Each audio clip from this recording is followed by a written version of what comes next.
विपक्ष किस किस किस्म के नैरेटिव बनाने की कल के लिए तैयारी अभी से कर रहा है। 295 पर वो कायम है और वो कह रहे हैं 295 आए तो ठीक, वो जनता का वोट है, और अगर 300 भाजपा को आ गए, मोदी को आ गए, तो मतलब ईवीएम का वोट है। कहानी फिक्स। कल यही आपको शायद सुनाई दे भी, लेकिन बहुत दुर्भाग्यपूर्ण होगा, वरना नतीजे आते हैं, आप हारे, आप स्वीकार कर लीजिए, इससे क्या फर्क पड़ता है। आप 3 बार हारे, 3 बार हारे तो आकर जाके आप झांको अपने अंदर, कहाँ कमी है, क्या है। अगर नतीजे आपके पक्ष में आ ही जाते हैं तो बहुत अच्छी बात है। फिर मुझसे, हम लोगों से कई लोग पूछ रहे हैं आप लोग क्या करेंगे कल अगर एग्जिट पोल गलत साबित हो गया, तो हम कहेंगे एग्जिट पोल गलत साबित हो गया भाई, गलत हो गया, हाँ हमारा प्रेडिक्शन गलत हो गया, मान लेंगे। नेता लोग कोई मान लेना चाहिए, जो नतीजा है उसको स्वीकार कर लेना चाहिए, इसमें इतनी हठधर्मी क्यों दिखाना। बहरहाल, अब मैं आपको 2-3 बातें और सुनाता हूं। दिग्विजय सिंह कह रहे थे ये ईवीएम का वोट होगा अगर मोदी जीते। अखिलेश यादव कह रहे हैं कि बीजेपी ये अभी से धमकाने में लग गई है। एक बात ऐसी ही कह दी थी जयराम रमेश ने कि 150 डीएम को फोन करके धमका रहे हैं अमित शाह। चुनाव आयोग ने पूछ लिया, जरा बताइए तो किस किस डीएम को फोन किया अमित शाह ने, अभी तक नहीं बता पाए वो, आज शाम तक उनको जवाब देना है। मेरे मन में एक प्रश्न आता है, हाँ, कि अमित शाह ने धमकाया और डीएम पता भी चल गया, फिर क्या धमकाया जो है? अगर धमकाया, हाँ अमित शाह ने धमकाया, अमित शाह ने धमकाया, डीएम ने बता दिया कि डीएम ने बता भी दिया, ये थोड़ा असंभव सा लगता है जो मतलब अमित शाह के धमकाने में कम से कम उस पर भरोसा रखिए और किसी पे नहीं। तो अच्छा, फिर इनको जवाब दिया निशिकांत दुबे ने। निशिकांत दुबे ने कहा क्या 295 राहुल गांधी कर रहे हैं। राहुल गांधी अपनी सीट जीतेंगे तो 295 का कोई मतलब है ना। फिर उन्होंने कहावत में उसकी तुलना किस चीज से की है, ये आप खुद ही सुन लीजिए। तो अब मैं आपको सुनवा रहा हूं व्यूअर्स, अखिलेश यादव, संजय राउत और बीजेपी के सांसद निशिकांत दुबे की बात। वो माहौल बना रहे हैं, विपक्ष के लोगों को डराना चाहते हैं। ये राजनीति इनकी पहले से रही है और इसी तरह करते आए हैं, लेकिन इस बार जनता भी तैयार है और इस देश का नौजवान से लेकर के हर वर्ग के लोग तैयार हैं कि उन्हें अपने मतदान किए हुए की रक्षा करनी है। एजेंट जो मौके पर रहेंगे उनको भी सुरक्षा का इंतजाम इलेक्शन कमीशन करेगा, क्योंकि जब भारतीय जनता पार्टी कमजोर दिखेगी, हार की तरफ जाएगी, तो शासन प्रशासन उनका है। उनकी कोशिश होगी कि एजेंटों को भी डराएं धमकाएं। चुनाव आयोग बीजेपी की एक्सटेंडेड ब्रांच, बीजेपी की एक शाखा इस तरह से काम करे, इसलिए इस देश का लोकतंत्र 10 साल में संकट में आया, खतरे में आया। तो हम कल पूरी एकजुटता से हमारे लोगों को कहा है, आखिरी होठ की गिनती होने तक आप वहाँ बैठिए, डट के रहिए। आपके ऊपर दबाव लाया जाएगा, तरह तरह के हथकंडे अपनाए जाएंगे, हाँ, आपको डिमोरलाइज किया जाएगा, लेकिन आप वहाँ से हटो नहीं। ये हमारे सभी इंडिया आघाड़ी के जो प्रमुख लोग हैं, कार्यकर्ता है, पोलिंग और बूथ के एजेंट है, वहाँ के सबको संदेश दिया है। कल कहा कि 295 सीट हम लोगों को आ रही है, यही कहा ना। अब 295 सीट में वायनाड है कि नहीं है और रायबरेली है कि नहीं है, ये बताया नहीं। मुझे तो लगता है कि राहुल गांधी खुद ही चुनाव नहीं जीत पा रहे हैं। तो हमारे यहाँ एक कहावत है कि हो तो बहुत कर हुआ खिस्सा। तो जब शादी होगी तब ना आप वाइफ से बातचीत करोगे भाई। तो आप एमपी बनकर आओगे तब ना 295 होगा कि 294 होगा, इस पर चर्चा करोगे। ये सभी जो नेता पुत्र हैं ना, जो बड़े बाप के बेटे हैं, उनके लिए राजनीति जो है, आप समझिए कि आनंद का काम। कोई काम नहीं मिला तो राजनीति भी 2 घंटे करना है, नहीं तो ऐसे विदेश घूमना है। 4 तारीख के बाद हो सकता है कि राहुल गांधी जी का टिकट हो कहीं का, अमेरिका का हो या इटली का हो या थाईलैंड का हो। अखिलेश यादव जी जाने वाले हैं अभी बच्चे की पढ़ाई के लिए, उनको जाना है इंग्लैंड, उनके बच्चे वहाँ पढ़ते हैं, तो स्वाभाविक है कि बच्चे को छोड़ने जाएंगे।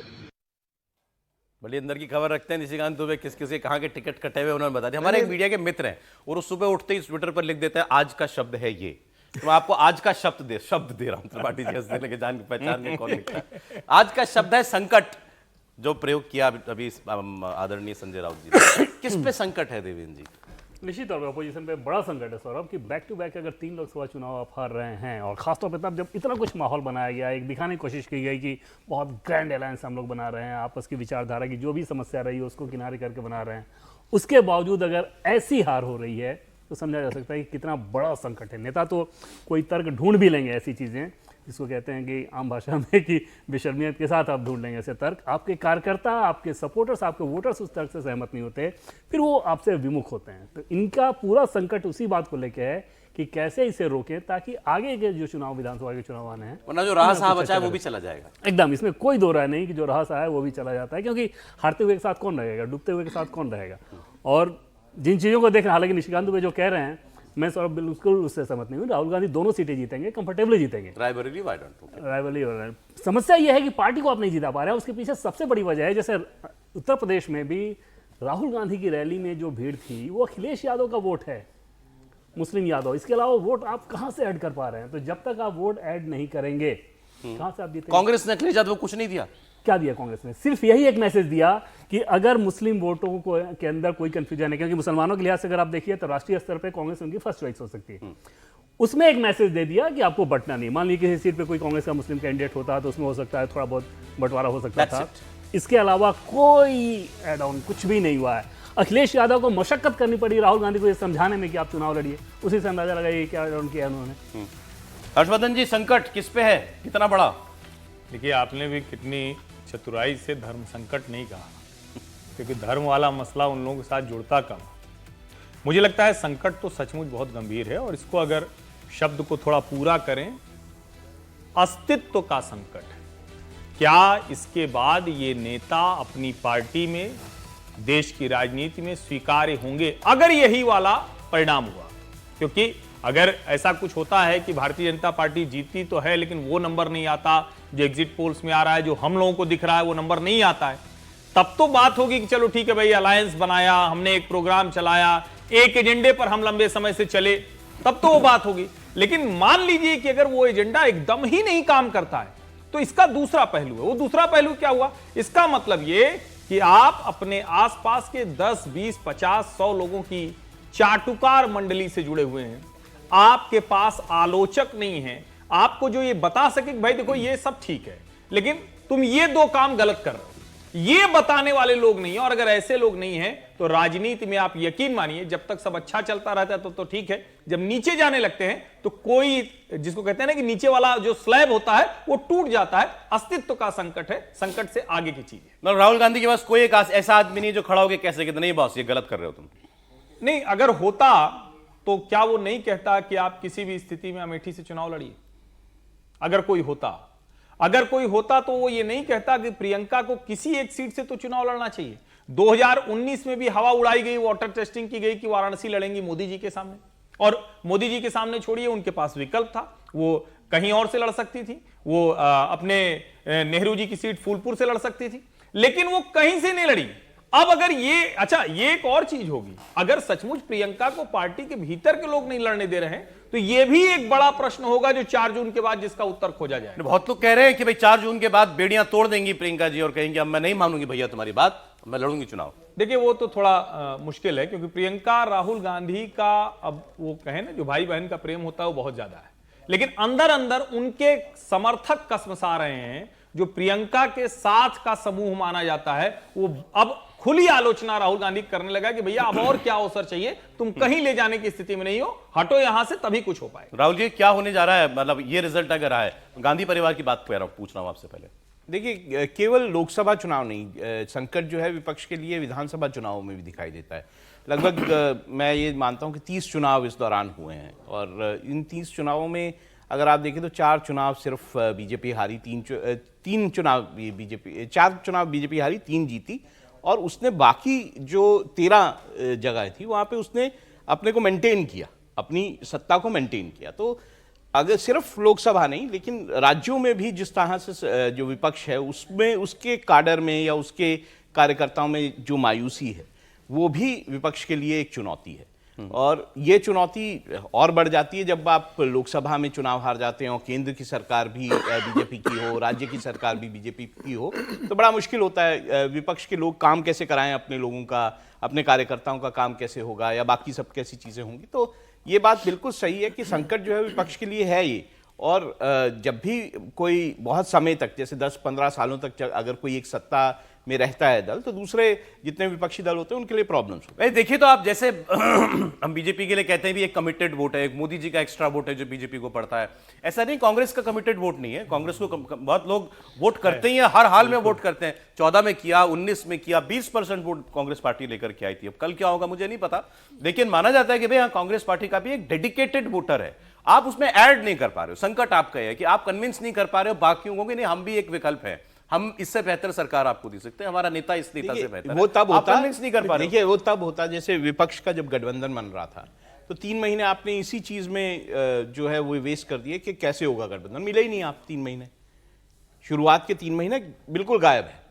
और उसके बाद जब बात हुई कि किसी एक को नेता चुनना है, तो ममता बनर्जी ने जो है वो खड़गे जी का नाम सामने कर दिया। तब भी ये चांस था कि कांग्रेस के अपने नेता राहुल गांधी या बाकी लोग वो खड़गे जी का नाम मान जाते और कहते कि नहीं, यही हमारे प्रधानमंत्री होंगे। तब भी एक बात होती कि अच्छा एक फेस है जिसके प्रति जो है वो चुनाव जो है जिसके नाम पे चुनाव लड़ा जाए। कल के बाद, चुनाव के नतीजों के बाद क्या बदलता देखते हैं समीर जी? सर, मैं कांग्रेस की स्थिति पे एक बात कहना चाहता हूँ। देखिए, अभी T20 वर्ल्ड कप चल रहा है अमेरिका में, तो वहाँ एक टीम पार्टिसिपेट कर रही है, पापुआ न्यू गिनी। वर्ल्ड कप में पहली बार आई है क्रिकेट की टीम, और उनके कोच का कल बयान आया है कि हो सकता है कि हम पहली बार पार्टिसिपेट कर रहे हैं और इस बार का world cup Papua New Guinea जीत जाएगी। तो वर्ल्ड क्रिकेट में पापुआ न्यू गिनी की जो स्थिति है, भारतीय राजनीति में वही स्थिति कांग्रेस की बन गई है। कहां 303 की भारतीय जनता पार्टी और कहां 52 सीटों वाली कांग्रेस पार्टी। 2 लोकसभा चुनाव से आप विपक्ष का नेता बनने लायक सीटें नहीं जीत पा रहे हो, और आप ये उम्मीद करते हो कि बिना किसी तैयारी के, बिना किसी संगठन के, बिना किसी जमीनी स्तर पर कार्य किए, बिना विपक्ष को साथ में लिए, बिना प्रधानमंत्री मोदी के खिलाफ कोई नैरेटिव क्रिएट किए आप प्रधानमंत्री मोदी और भारतीय 5 साल से क्या कर रहे थे, ये नहीं कर रहे थे तो क्या किया सर 5 साल में? राहुल गांधी बताया कि 5 साल में उन्होंने कितनी यात्राएं की। एक न्याय यात्रा कर लेने से आप देश का मूड बदल दोगे? यात्रा नहीं की, ये नहीं कह सकते आप। यात्रा करने से मूड नहीं बदलता ना सर। आपको 24 घंटे 7 दिन काम करना पड़ता है। प्रधानमंत्री मोदी देश भी चलाते हैं और संगठन भी देखते हैं। अमित शाह गृह मंत्री का भी काम करते हो, भारतीय जनता पार्टी का संगठन भी देखते हैं। जेपी नड्डा अध्यक्ष बने तो 24 घंटे काम कर रहे हैं। भारतीय जनता पार्टी के सारे संगठन महामंत्री काम करते हैं। आप जमीनी स्तर पर काम करोगे नहीं, आपके यहाँ जिला अध्यक्ष बनते नहीं है, आपके यहाँ प्रदेश अध्यक्ष कौन है आपको मालूम नहीं, आप अपने सांसदों से बात करते नहीं हो, आप प्रदेशों का दौरा करते नहीं। राहुल गांधी पता है राजस्थान में कितनी बार दौरा किया उन्होंने, मध्य प्रदेश में कितनी बार दौरा किया उन्होंने, नॉर्थ ईस्ट को कितनी बार गए जब नॉर्थ ईस्ट को जब खाता खुलना बंद हो गया है। किसी राज्य में आप जाते नहीं हो, मुख्यमंत्री की बैठक नहीं बुलाते हो, मुख्यमंत्री क्या कर रहे हैं नहीं कर रहे हैं, कौन सी योजनाएं लागू की नहीं की, उस स्थिति में आप पहुंच गए और आप उम्मीद करते हो कि देश की जनता आपको वोट करे। प्रधानमंत्री मोदी का 10 साल का कार्यकाल देश की जनता देख रही है। आपके पास कोई देने के लिए देश की जनता के पास कोई विजन नहीं है, और आप कहते हो कि बस जनता इसलिए हमें वोट दे देगी कि भारतीय जनता पार्टी को देना नहीं चाहती है। भारतीय जनता पार्टी 2 से 303 पर चली गई है और आप 4 से 14 से 42 पर आ गए हो। और आप इस बात पर चर्चा हो रही कि कांग्रेस 40 सीटों पर पहुंचेगी। मुझे लग रहा है कि कांग्रेस 2014 में जहां पहुंची थी वही रहने वाली है, 44 सीट पे। बिल्कुल, उससे भी सीटें कम होने वाली। आप पलटासन नहीं करेंगे? बिल्कुल नहीं। ठीक है, तो रागी जी नहीं, रागी जी बताइए क्या बदलेगा कल के बाद? देखिए, मुझे लगता है कि इस चुनाव में चूंकि कांग्रेस सबसे कम सीटों पर अब तक लड़ रही है, लेकिन जो कहीं कहीं से आंकड़े जो हमको प्राप्त हुए हैं उसमें कांग्रेस जो है वो 24% तक को उसका आंकड़ा आ रहा है। ये और बात है कि सीटों में बहुत बड़ा अंतर 24% वोट मिलेगा, वोट मतलब कांग्रेस का वोट भी बढ़ेगा। कांग्रेस का वोट परसेंट 5%, 4% बढ़ रहा है। ओके। और भारतीय जनता पार्टी का भी 5% वोट बढ़ा है, वो 42 से 44% के आसपास आ रहा है इस चुनाव के अंदर। जो अभी तक आंकड़े जो मेरे पास जो कई सोर्सेज हैं रिसर्च सेंटर से, वहां से जो आंकड़े आए हैं वो मैं आपको बता रहा हूं। इसका मतलब कि कांग्रेस का वोट बैंक बढ़ा कैसे? तो मुझे लगता है कि जो मुस्लिम वोटों का जो डिवीजन होता था वो इन ब्लॉक जो है वो शिफ्ट किया। वो ठीक उसी तरीके से जब आप देखेंगे कि उत्तर प्रदेश में जब अखिलेश यादव के सीटों में वोट परसेंटेज में बढ़ा था तो उस समय मायावती का परसेंटेज घट गया था। और इसलिए घट गया था क्योंकि जो मुस्लिम वोट बैंक था वो एन ब्लॉक शिफ्ट किया था मायावती से अखिलेश की तरफ। और यही कारण है कि बहुत अच्छा रिजल्ट लेकर के जो है वो अखिलेश यादव विधानसभा में आए थे। तो वो एक कारण है। लेकिन जैसे जैसे हम पूरा यदि राष्ट्रीय तस्वीर देखें तो मुझे लगता है एक बहुत बड़ा चर्निंग होने वाला है। एक जो आम आदमी पार्टी है वो तो अब बिफर करके बाहर निकलेगी वहां से, पंजाब और दिल्ली से, यदि ऐसे चुनाव परिणाम निकलते हैं, क्योंकि उसको पता है कि कांग्रेस पार्टी के साथ जाने के बाद हमारा जो हमारी जो मंशा थी कि हम राष्ट्रीय स्तर पर कांग्रेस का विकल्प बने, वो नहीं होगा, तो वो वैसे ही बिखर जाएगा चुनाव के पश्चात। Right sir. और बाकी ऐसी भी पार्टियां हैं जो क्षेत्रीय पार्टियां हैं, वो विधानसभाओं के लिए रेलेवेंट रहेगी। कांग्रेस के लिए खतरा बहुत ज्यादा है, क्योंकि कांग्रेस का इससे बिखराव तेजी से शुरू हो। चलिए ठीक। अब आपने जैसे कहा कि मुसलमानों का वोट एक मुश्त जो है वो पड़ा, राष्ट्रीय विकल्प उन्होंने केवल कांग्रेस पार्टी को देखा। तो जो मेरे पास कुछ राज्यों का डेटा है अभी तक जो एग्जिट पोल से निकला है, वो इस बात की तस्दीक करता है कि मुसलमान वोट एन ब्लॉक मिला है इस बार, गठबंधन जहां था उसको या जहां सिर्फ कांग्रेस पार्टी थी उसको।